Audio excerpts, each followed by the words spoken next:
Power sharing fight ಶುರುವಾಗ್ಬಿಟ್ಟಿದೆ. DCM DKShi versus Yathindra Siddaramaiah ಅವರ ನಡುವೆ. ಅಂದರೆ ವರ್ಬಲ್ ವಾರ್ ಇದು ಒಂದು ರೀತಿಯಲ್ಲಿ. 5 ವರ್ಷ ಸಿದ್ದರಾಮಯ್ಯನವರೇ ಸೇಮ್ ಎಂಬ ಯತೀಂದ್ರ ಅವರ ಹೇಳಿಕೆಗೆ ಸಂಬಂಧಪಟ್ಟಂತೆ ಡಿ ಕೆ ಶಿವಕುಮಾರ್ ಕೌಂಟರ್ ಕೊಟ್ಟಿದ್ದಾರೆ.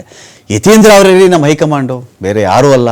ಯಾವಾಗ ಯತೀಂದ್ರ ಕಡೆಯಿಂದ 5 ವರ್ಷವೂ ಸಿದ್ದರಾಮಯ್ಯನವರೇ CM ಅಂತ ಒಂದು ಹೇಳಿಕೆ ಬಂತು, ಅದೆಲ್ಲ ಗೊತ್ತಾಗಿರ್ತಕ್ಕಂಥ ವಿಚಾರ. ಅದೆಲ್ಲವೂ ಕೂಡ ಹೈಕಮಾಂಡ್ ಬಾಯ್ಬಿಟ್ಟೇ ಮಾತಾಡಬೇಕಾಗಿಲ್ಲ. ಹೈಕಮಾಂಡ್ ಏನು ಸಿಗ್ನಲ್ಸನ್ನು ಸಂಕೇತಗಳನ್ನು ಕೊಡಬೇಕಾಗಿತ್ತೋ ಅದು ಕೊಟ್ಟುಬಿಟ್ಟಿದೆ ಅದು. ಹಾಗಾಗಿ ಸಿದ್ದರಾಮಯ್ಯನವರ 5 ವರ್ಷಗಳ ಕಾಲವೂ CM ಆಗಿರ್ತಾರೆ ಅಂತ ಹೇಳಿ ಯತೀಂದ್ರ ಹೇಳಿದರು.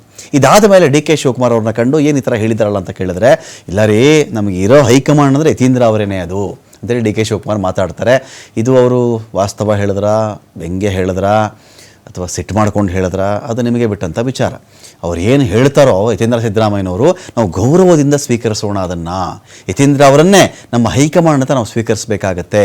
ನಾನು ಈ ಬಗ್ಗೆ ಯಾರಿಗೂ ಪ್ರತಿಕ್ರಿಯೆಯೇ ಕೊಡೋದಿಲ್ಲ ಅಂತ ಹೇಳಿ ಡಿ ಕೆ ಶಿವಕುಮಾರ್ ಒಂದು ಕಡೆ ಮಾತಾಡ್ತಾರೆ. ಪರಿಪೂರ್ಣ CM ವಿಚಾರ ಇನ್ನೂ ಕೂಡ ಚರ್ಚೆಯಿದೆ.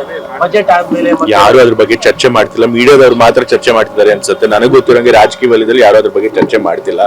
ಈಗ ಅದು ಸೆಟಲ್ಡ್ ಇಶ್ಯೂ. ಈಗ ರಾಜ್ಯದಲ್ಲಿ ಬೇರೆ ವಿಷಯಗಳಿದೆ, ಅದನ್ನ ನೋಡ್ಬೇಕು. ಬಜೆಟ್ ಬರ್ತಾ ಇದೆ, ಫೈನಾನ್ಷಿಯಲ್ ಸಿಚುಯೇಷನ್ ಕೂಡ ಮೊದಲಷ್ಟು ರೆವೆನ್ಯೂ ಬರ್ತಾ ಇಲ್ಲ, ಕೇಂದ್ರ ಸರ್ಕಾರ ಕೊಡಬೇಕಾದ ಹಣಗಳು ಕೊಡ್ತಿಲ್ಲ. ಸೊ ಹಾಗಾಗಿ ಅದ್ರ ಬಗ್ಗೆ ಹೆಚ್ಚು ಗಮನ ಕೊಡ್ಬೇಕು. ಈಗ ಸದ್ಯಕ್ಕಂತೂ ಹಾಗೆ ಅನಿಸಿದೆ ಅಲ್ಲ. ಈಗ ಯಾರು ಕೂಡ ಸಿದ್ದರಾಮಯ್ಯ ತೆಗಿತೀವಿ ಅಂತ ಯಾರು ಕೂಡ ಹೇಳಿಲ್ಲ. ಹೈಕಮಾಂಡ್ ಅವರು ಕೂಡ ಏನ್ ತೆಗಿಬೇಕು ಅಂತ ಬೇಡಿಕೆ ಕೊಡ್ತಾ ಇದ್ರು, ಅದಕ್ಕೇನ್ ಮನ್ನಣೆ ಕೊಟ್ಟಿಲ್ಲ. ಸೊ ಹಾಗಾಗಿ ನನ್ನ ಪ್ರಕಾರ 5 ವರ್ಷ ಸಿಗ್ನಲ್ ಕೊಟ್ಟಿದೆ. ಅವರೇ ನಮ್ಮ ಹೈಕಮಾಂಡ್. ಅವ್ರೇನ್ ಮಾತು ಹೇಳ್ತಾರೆ ಅವ್ರದ್ದು ಬಹಳ ಗೌರವದಿಂದ ಸ್ವೀಕಾರ ಮಾಡೋಣ. ಆಯ್ತಪ್ಪ, ಅವ್ರು ಹೇಳಿದ್ಮೇಲೆ ಅವ್ರ ಹೈಕಮಾಂಡ್ ಹೇಳಿದ್ಮೇಲೆ ಅವ್ರ ಯತೀಂದ್ರನೇ ಈಗ ಹೈಕಮಾಂಡ್ ಅಂತ ನಾವು ಸ್ವೀಕಾರ ಮಾಡೋಣ. ನಡಿ,